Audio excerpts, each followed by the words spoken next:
श्रीराम जय राम जय जय राम. श्री सद्गुरु ब्रह्मचैतन्य गोंदवलेकर महाराजांचे प्रवचन. 2 फेब्रुवारी.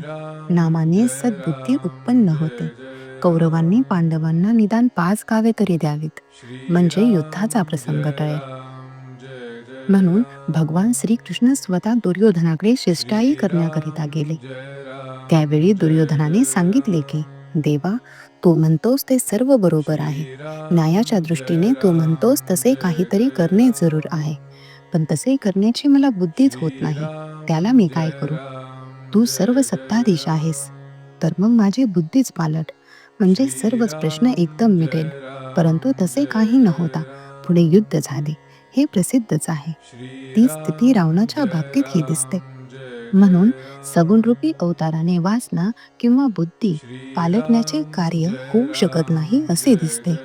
सद्बुद्धी उत्पन्न करण्याचे सामर्थ्य फक्त भगवंताच्या नामातच आहे. म्हणूनच त्रिकाला बाधित असणाऱ्या नामावताराची आता जरुरी आहे. नाम म्हणजे भगवंतच आहे. ते नाम अनन्य होऊन आपण घेऊया. एका माणसाची प्रकृती बरी होती, पण त्याच्या पायामध्ये काहीतरी दोष उत्पन्न झाला. डॉक्टर म्हणाला की जीव वाचवायचा असेल, बाकीचे सर्व शरीर टिकवायचे असेल, तर पाय कापायला हवा. आता नुसता प्राण आहे, पण हात हलत नाही, पाय हलत नाही, डोळ्यांनी दिसत नाही, कानांनी ऐकू येत नाही, पण प्राण आहे तर उपयोग नाही. या उलट बाकी सगळे आहे, पण प्राण नाही, तरीही उपयोग नाही. प्राण आहे, पण बाकीच्या गोष्टींपैकी एखादी नसली तर चालू शकेल. समजा कानाने ऐकू येत नाही, नाही तर नाही, कुठे बिघडले? उपासना अनुसंधान हे प्राणासारखे समजावे. बाकी व्याप आहे तो शरीराच्या इंद्रियांप्रमाणे समजावा. यात भगवंताचे अनुसंधान चुकले तर प्राणच गमावल्यासारखे आहे. ते सांभाळून जे करता येईल तेवढेच करणे जरूर आहे. ते न सांभाळता बाकीच्या गोष्टी केल्या तर अंती निराशा आहे.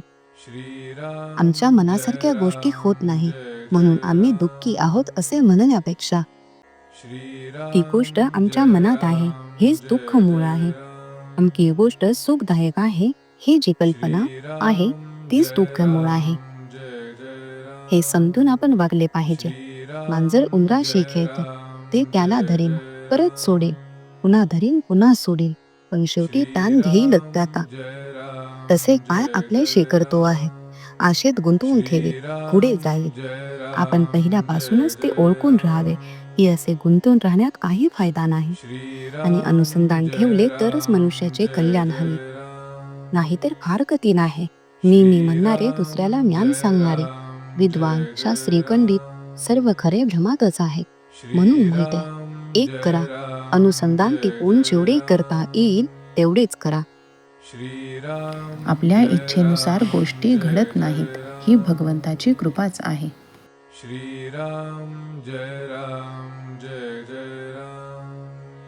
श्रीराम जय राम जय जय राम. श्रीराम जय राम जय जय राम. श्रीराम जय राम जय जय राम.